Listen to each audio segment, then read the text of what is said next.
A paz do Senhor, mais uma vez nós temos a oportunidade de nos encontrarmos nesta reflexão que fazemos da Palavra de Deus. E hoje eu gostaria de iniciar o nosso pensamento aqui no livro de Jó, capítulo 42, onde nós temos aqui uma afirmação feita por Jó.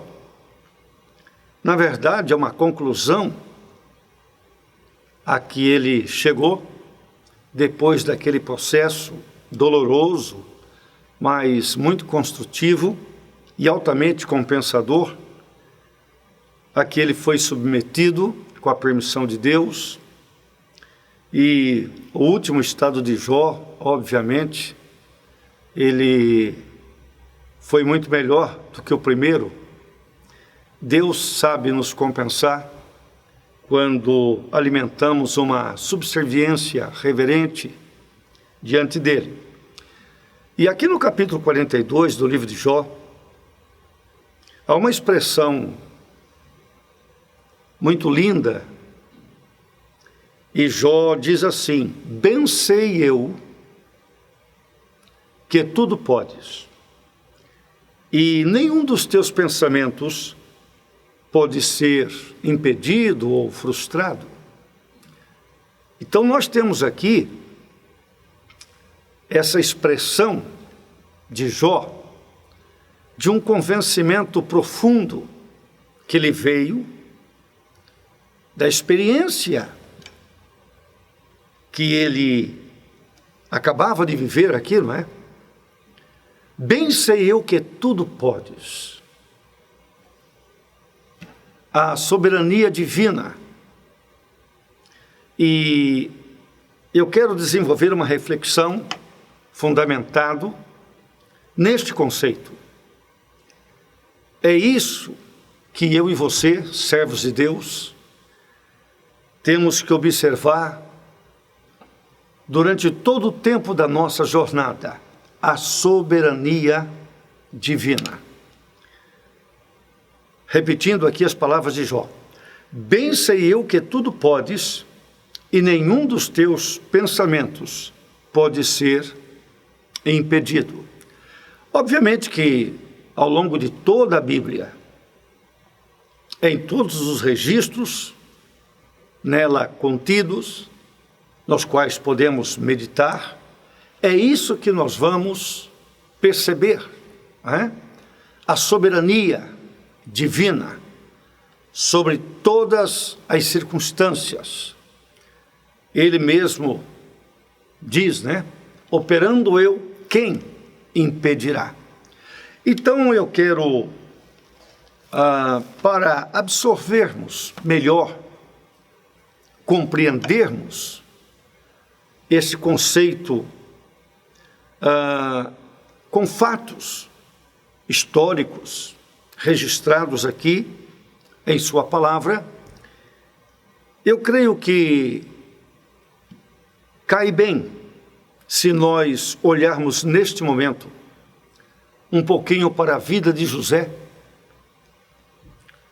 comumente chamado José do Egito, mas na verdade ele nunca foi do Egito. Ele esteve lá, não é? E aqui em Gênesis capítulo 37, nós temos aqui o registro de como aconteceu, né, a ida de José para o Egito. Então o capítulo 37, ele nos traz ao conhecimento, antes da ida de José para o Egito, todo o contexto que precedeu a sua ida. E eu gostaria de colocar que algumas adversidades não serão atenuadas em nossa vida, porque sua desenvoltura consolida o propósito de Deus. Eu sei que não é confortável esta realidade, mas alguns contextos adversos, eles, ainda que queiramos, ainda que supliquemos diante de Deus, eles não serão atenuados. Por quê?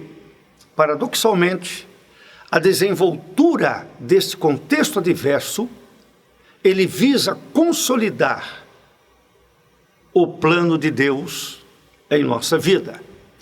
Então é isso que nós vamos encontrar aqui no capítulo 37 do livro de Gênesis. E começa assim: Jacó habitou na terra das suas peregrinações, das peregrinações de seu pai, na terra de Canaã, E essas são as gerações de Jacó. Sendo José de 17 anos, apacentava as ovelhas com seus irmãos. E estava este jovem com os filhos de Bila e com os filhos de Zilpa, mulheres de seu pai. E José trazia uma má fama deles a seu pai. Israel amava José mais do que todos os seus filhos, porque era o filho da sua velhice. Ele fez uma túnica de várias cores. Vendo, pois, os seus irmãos que seu pai o amava mais do que a todos, aborreceram-no e não podiam falar com ele pacificamente. Sonhou também José um sonho que contou a seus irmãos e por isso o aborreciam ainda mais. E disse-lhes: ouçam, peço-vos, este sonho que tenho sonhado. Estávamos atando molhos no meio do campo, e o meu molho se levantava e ficava em pé, e os vossos molhos o rodeavam e se inclinavam diante do meu molho. Então disseram seus irmãos: reinarás sobre nós? Deveras terás domínio sobre nós? Por isso, tanto mais o aborreciam por seus sonhos e por suas palavras. Sonhou ainda outro sonho e contou a seus irmãos e disse: sonhei um sonho. O sol, a lua e 11 estrelas se inclinavam a mim. E contando a seu pai e seus irmãos, repreendeu seu pai e disse-lhe: que sonho é este que sonhaste? Porventura viremos eu, tua mãe, teus irmãos, a inclinar-nos perante ti em terra? Seus irmãos, pois, o invejavam. Seu pai, porém, guardava este negócio no coração. E seus irmãos foram apacentar o rebanho de seu pai junto a Siquém, e disse Israel a José: não apacentam teus irmãos junto a Siquém? Vem, enviar-te-ei a eles. E ele lhe disse: eis-me aqui. No versículo 18, já temos José se aproximando dos irmãos. Viram-no de longe, e antes que chegasse a eles, conspiraram contra ele para o matarem. Não estavam brincando. E disseram: matemo-lo e o lancemos numa dessas covas? E vamos dizer que uma besta fera o comeu, e veremos o que será dos seus sonhos. No versículo 21, ouvindo Rubem, livrou-o da mão de seus irmãos e disse: não lhe teremos a vida. Também disse: não derramareis sangue. Lançai-o nesta cova que está no deserto, e não lanceis mão nele, para livrá-lo das suas mãos e torná-lo a seu pai. E aconteceu que, chegando José a seus irmãos, tiraram de José a sua túnica, a túnica de várias cores que trazia, e o lançaram na cova. A cova estava vazia. Versículo 25. Assentaram-se a comer pão e levantaram os olhos e olharam. E eis que uma companhia de ismaelitas vinha de Gileade. Seus camelos traziam especiarias, bálsamo e mirra, iam levar isso para o Egito. No versículo 28, diz assim: tiraram José da cova, venderam José por 20 moedas de prata aos ismaelitas, os quais levaram José para o Egito. Voltando Rúben à cova, eis que José não estava na cova, então rasgou as suas vestes. E tornou a seus irmãos e disse: o moço não aparece, o que farei? Tomaram a túnica de José, mataram um cabrito e tingiram a túnica no sangue. Enviaram a túnica de várias cores e fizeram levá-la a seu pai. E disseram: temos encontrado esta túnica, conhece agora se esta será ou não a túnica de seu filho. Concluindo, José rasgou as suas vestes, versículo 34, e colocou o pano de saco sobre seus lombos, e lamentou seu filho muitos dias. Levantaram-se todos os seus filhos e todas as suas filhas para o consolarem. Recusou, porém, ser consolado, e disse: na verdade, com choro, hei de descer ao meu filho até a sepultura. Assim chorou seu pai. E os midianitas venderam-no no Egito a Potifar, eunuco de Faraó, capitão da guarda. Bem, queridos, esse texto que nós temos lido, ele nos ajuda a compreender a afirmação de Jó, lá no capítulo 42. Bem sei que tudo podes, e nenhum dos teus pensamentos pode ser impedido. Nós temos aqui na história de José a comprovação da presciência de Deus, do poder de Deus, a sua onipotência, enfim. É interessante os detalhes da vida de José. Esclarece para nós, de uma maneira muito detalhada, a eficácia ou a eficiência dos planos de Deus. Deus, quando estabelece um propósito, ele já é conhecedor de todas as coisas. Claro, Deus, ele não está sujeito ao tempo, ele não está limitado nem por circunstâncias, nem pelo tempo, enfim. Então era plano de Deus fazer deste menino, José, governador do Egito. E o que nós temos aqui? José, ele tinha outros irmãos,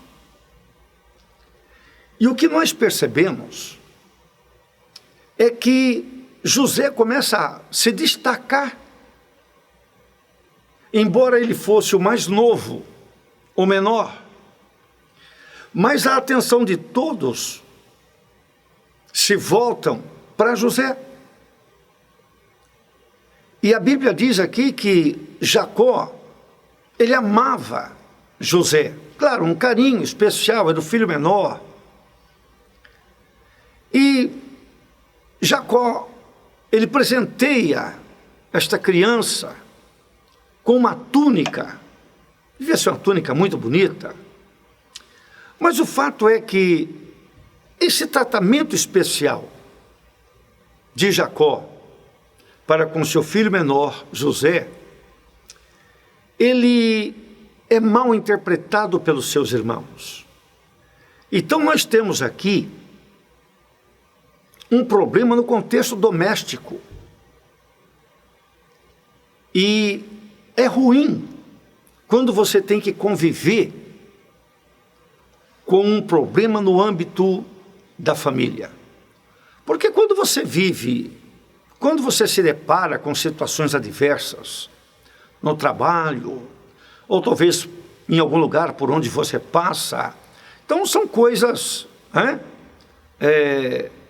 passageiras. Mas quando você convive dentro da sua família com uma adversidade, isso é mais difícil. E José começa a perceber um clima adverso. Você sabe que há 3 tipos de desprezo.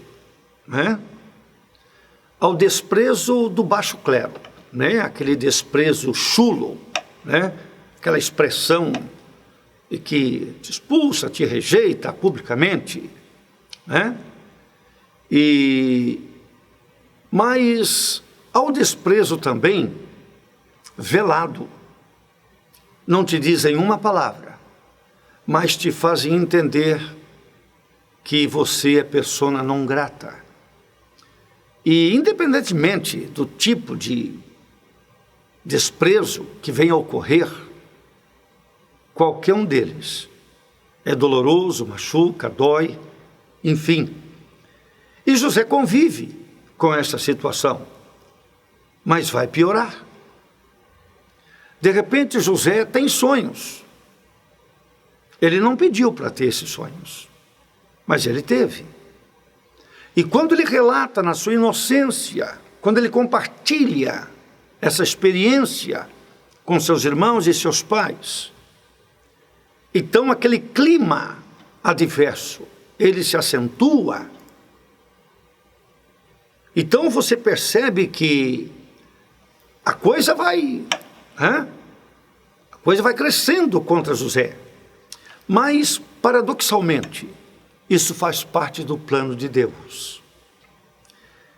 Queridos, em nossa vida, nem tudo corre a nosso favor. Mas a Bíblia diz que todas as coisas cooperam para o bem daqueles que amam a Deus. Vamos entender que todas as coisas cooperam para o bem daqueles que amam a Deus. Ou seja, daqueles que têm a sua vida pautada nos princípios da palavra de Deus. Aqueles cujas vidas, elas são condizentes com os propósitos de Deus.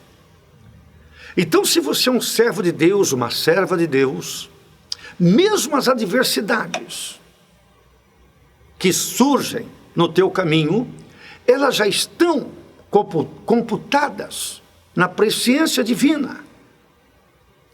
A Bíblia diz que a palavra nem me chegou à boca, e eis que tudo conheces. Então, queridos, o que nós entendemos aqui é que mesmo essa diversidade, claro que não é fácil de suportar isso. José sente a oposição dos irmãos, o desprezo dos irmãos, enfim. E a Bíblia diz que os seus irmãos o invejavam. Nós não controlamos a emoção das pessoas à nossa volta. Você não consegue controlar a maneira como as pessoas olham para você. Nem todos são simpáticos a nós. Não há como você manter uma interação sadia com todo mundo. Nós não temos controle sobre a disposição psicológica, emocional das pessoas à nossa volta. E José, ele está nesse caldeirão aí. Os irmãos de José estão contra ele.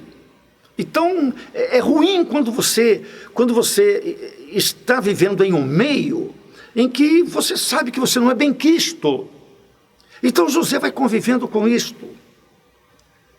Mas, queridos, quando ele revela esses sonhos, revelou um sonho primeiro. Estavam colhendo no campo e o feixe de José se coloca em pé e os demais se curvam. Já não gostaram. E quando ele fala do sol e da lua e as estrelas se curvando diante dele, então isso recrudesce essa oposição, essa perseguição contra José. Enfim, Jacó, seu pai, obviamente, que considera no seu coração e tenta mediar a situação. Mas, queridos, eu quero colocar aqui que toda essa grandeza do propósito de Deus na vida de José, elas estavam, hoje no mundo tecnológico, da internet, se fala muito da nuvem, não é? Da nuvem, ou seja, onde os dados ficam armazenados, enfim. Então eu quero fazer um paralelo aqui. Toda a realidade futura de José está no mundo espiritual.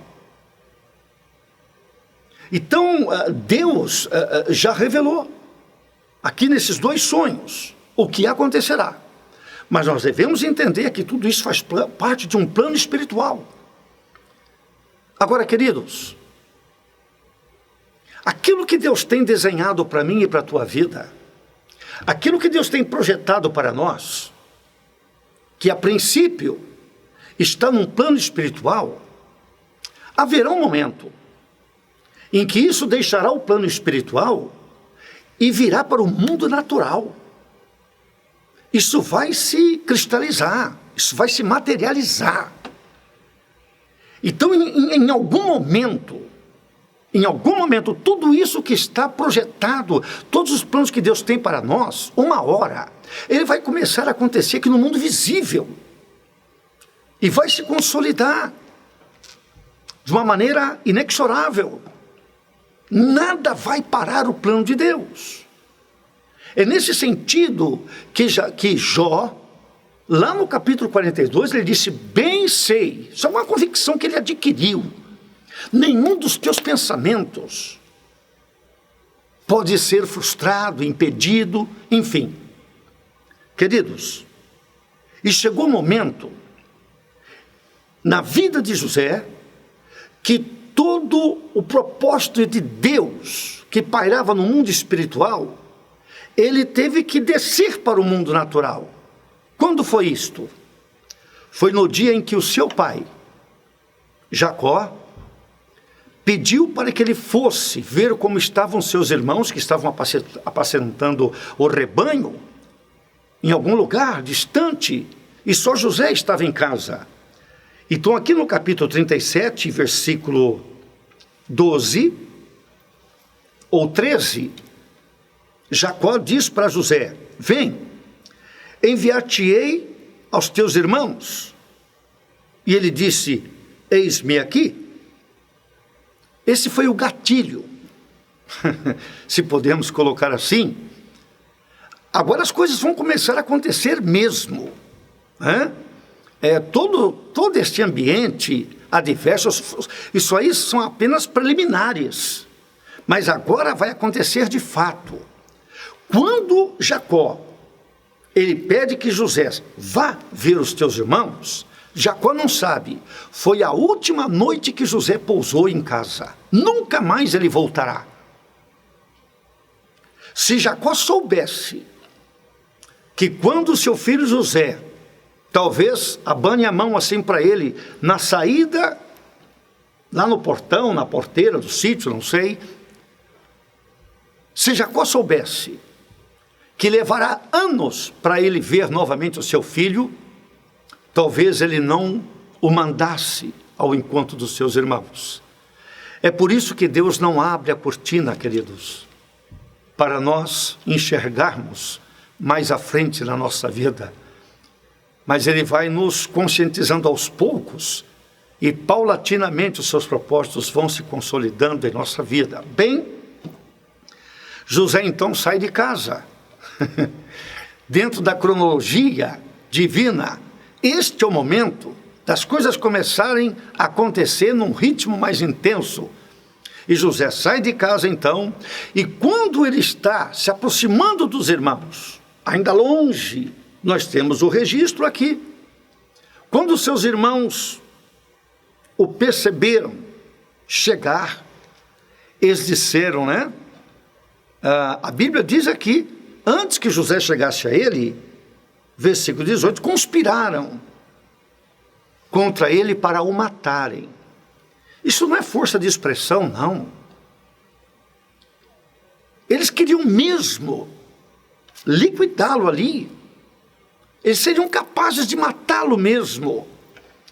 Queridos, e aí eles disseram: vamos matá-lo, vamos lançá-lo numa dessas covas, e depois vamos dizer que uma besta fera o comeu, e veremos o que será dos seus sonhos.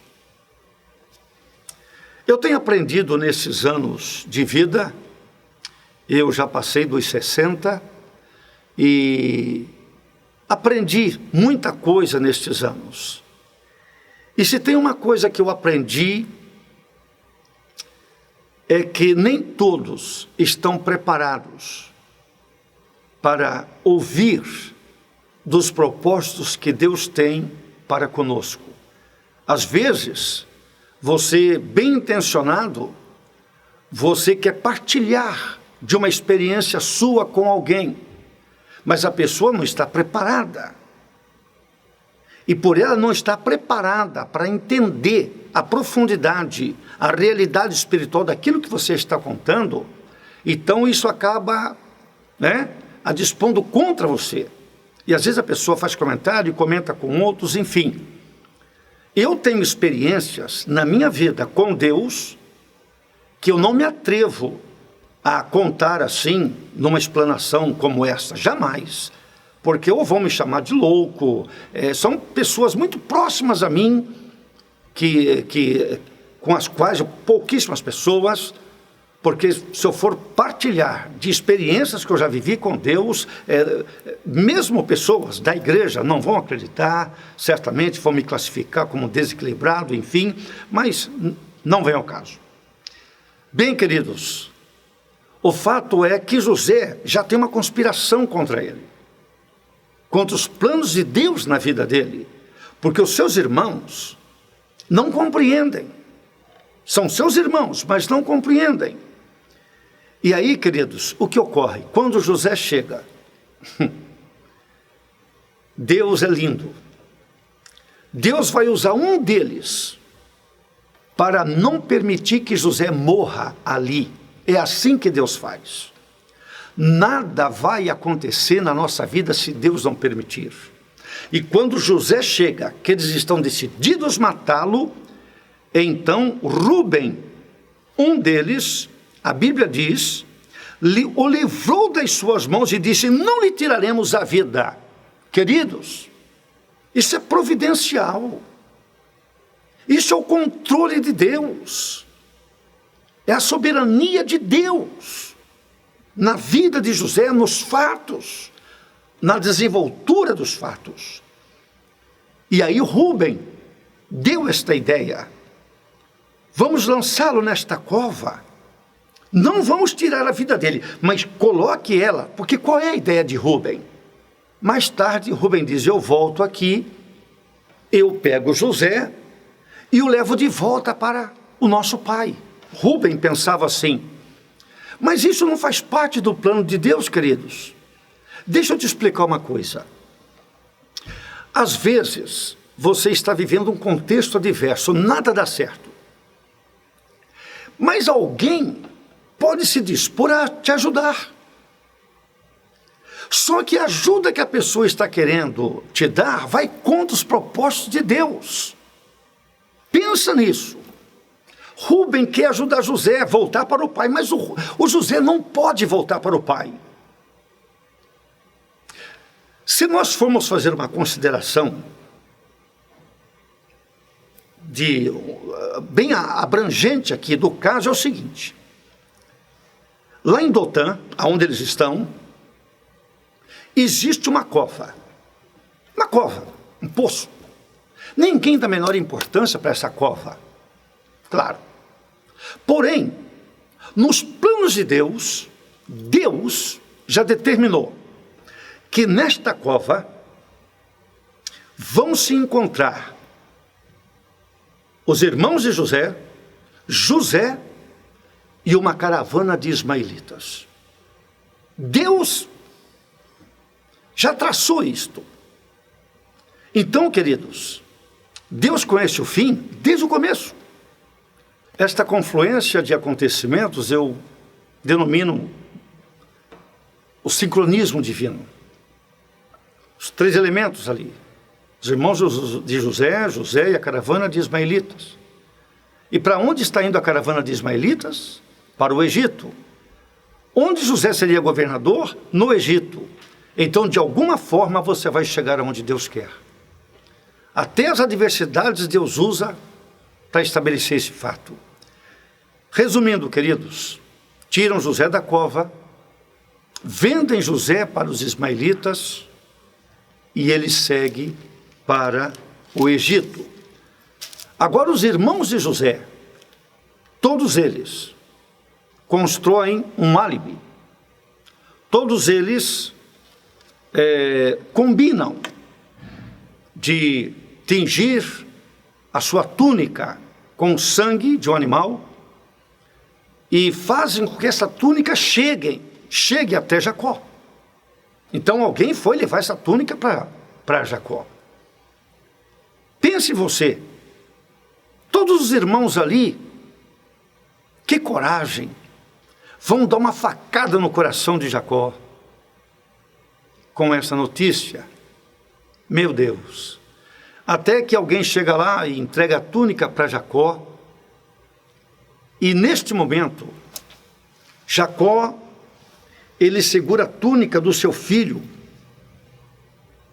é a túnica de José. Aí no âmbito jurídico, se diz, materializaram a tese. Jacó está com a túnica do filho, é fato, suja de sangue. E Jacó agora, ele chora inconsolavelmente, porque quem acionou José para ir ao encontro dos irmãos foi ele, o pai. Imagina você.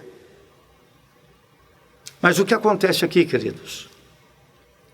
Jacó está chorando a morte de um filho vivo. Então, qual é a lição da palavra de Deus para nós aqui? Muitas vezes, em nosso contexto, algumas coisas querem nos fazer acreditar que perdemos quando não perdemos. Algumas coisas tentam nos fazer desistir de algo quando a última palavra ainda é do Deus que servimos. Eu não sei como esta ministração está te alcançando neste momento. É possível que em alguma área da sua vida você já desacreditou completamente, porque te forneceram algumas evidências de que isto não vai melhorar, de que é o caos, é o fim. Não acredite nisto. Dobra o teu joelho, permaneça diante de Deus. Queridos, e Jacó chora copiosamente, com a roupa do filho em sua mão, se sentindo culpado. E a Bíblia diz que até os seus irmãos, seus filhos, se levantaram para consolá-lo. Dá para você imaginar? A pessoa te crava uma faca no peito e fica passando a mão no seu ombro, te consolando pela ferida aberta. Este é o mundo que nós vivemos. Os próprios filhos que venderam José tiveram a coragem de mentir para esse pai.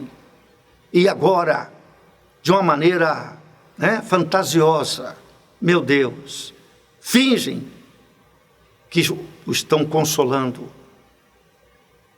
E queridos, sabe o que eu admiro aqui? Não é a maldade dos irmãos de José. Sabe o que eu admiro aqui? É o silêncio de Deus. Deus não poderia dizer para Jacó: é mentira, Jacó, José está vivo.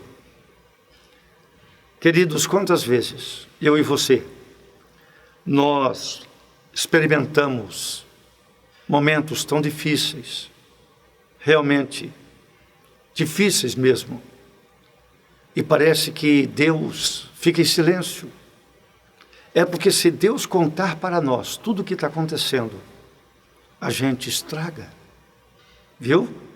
Se Deus falasse para Jacó que José estava vivo, ele iria atrás do filho.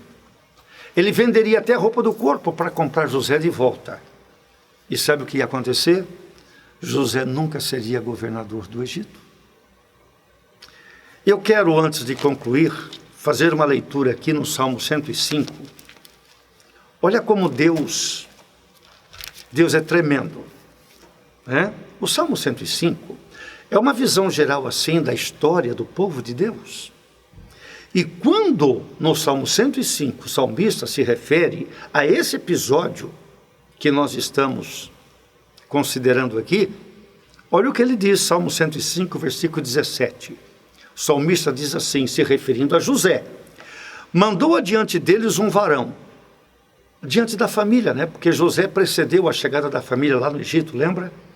A família desceu depois. Mandou adiante deles um varão que foi vendido como escravo, José, cujos pés apertaram com grilhões, é ruim, hein? A quem puseram em ferros. Você vê alguém testificando lá na igreja, né? Da bênção. Você não sabe o caminho que ele passou para chegar lá.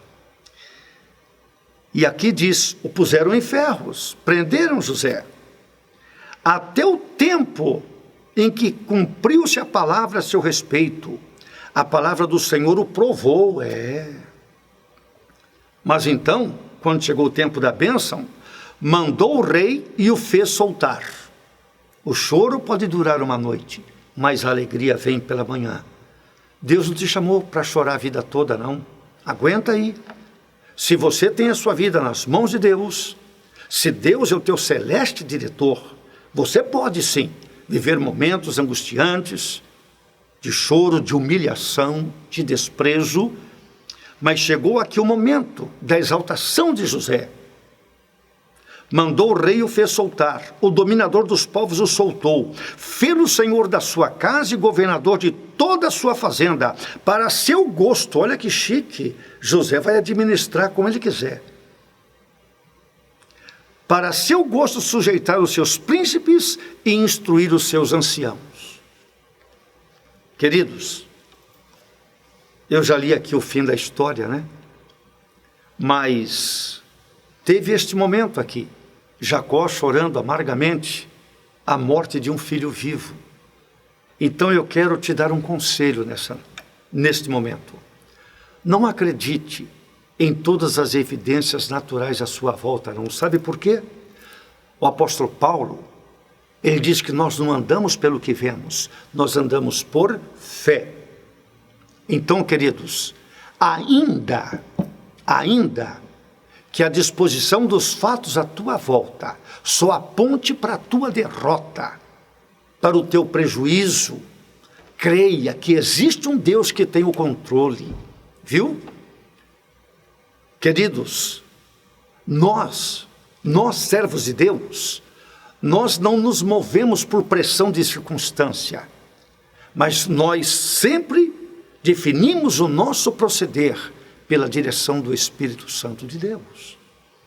E queridos, aqui diz que enquanto Jacó chorava amargamente com a túnica do filho ensanguentada na mão, sabe o que a Bíblia diz? Os midianitas chegaram com José lá no Egito. A história não para. Os midianitas venderam José no Egito a Potifar, eunuco de Faraó, capitão da guarda. Permita-me fazer uma comparação aqui. Já viu quando você leva um parente seu para o hospital, ele vai precisar fazer uma cirurgia delicada, ele vai ficar na mão de uma equipe médica por várias horas num centro cirúrgico, e ele precisa dessa cirurgia, ele deseja, ele espera por isso, porque isso vai ajudá-lo. Então, né, a família toda, olha, marcou a cirurgia, amém. Mas, no dia que amanhece, o dia da cirurgia, o coração bate mais forte. E aí aquele café da manhã, você abraçando a pessoa que vai para o hospital para começar os preparativos. Certamente vai ser operado no outro dia, talvez 2 dias depois, mas aí toda a família, os amigos vêm, dá aquele apoio moral, aquele afago, e você vai com essa pessoa até o hospital. Não é assim? Muito bem. Chega lá na recepção, o círculo de pessoas vai diminuindo. E de repente, queridos, ele tem que adentrar ao hospital. E quer saber? Você não vai. O irmão não vai. A mãe não vai. Só vai a pessoa. Porque daquela porta para dentro, ele está na mão dos médicos. Deixa eu te dizer. Quando Jacó, ele disse para José, filho, vai ver como estão os teus irmãos. Chegou a hora, queridos. De José, dali para frente, é Deus que ia trabalhar. E assim foi. Tudo isso aconteceu na vida de José. Jacó não pôde acompanhá-lo no encontro com os irmãos, não o acompanhou na cova, nem quando foi vendido aos ismaelitas, nem quando ele chegou no Egito, foi para a casa de Potifar, depois foi condenado injustamente, foi para a cadeia, para a masmorra. E tudo isso aconteceu, queridos, porque José estava exclusivamente na mão de Deus.